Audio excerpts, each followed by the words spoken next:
দেখছেন এটা সত্যি ভিতর থেকে আসছে, সত্যি।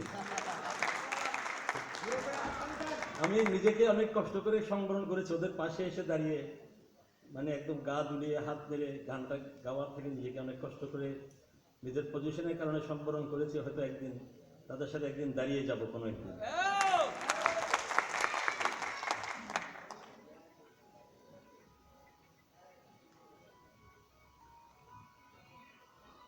আজকের চমৎকার চমৎকার নব উদ্ভাবিত উন্নত মানব ধারণার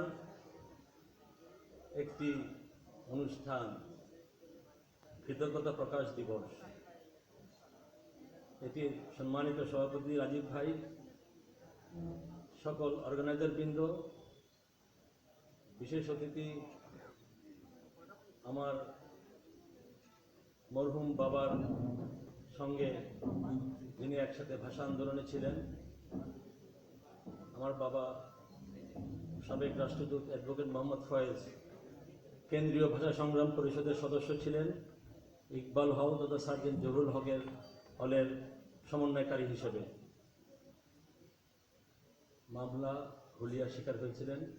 এই কারণে শিকদার কাকুর সাথে আমার একটা অন্তরের সম্পর্ক।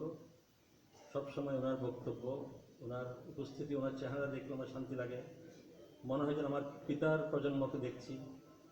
যদিও তিনি তখন ক্লাস 8-এর ছাত্র, তখন আমার আব্বা মাস্টার্স ডিগ্রি পড়ছে রাজনীতি বিজ্ঞানে, কিন্তু তারা সহযোদ্ধা দেশের জন্য। আমরা ইতিহাস ভুললে হবে না। সে আমার সম্মানিত শিকদার কাকু, মুক্তিযোদ্ধা সহ বেশ কিছু সংখ্যক আমার বিদগ্ধ ভাইরা উপস্থিত আছেন।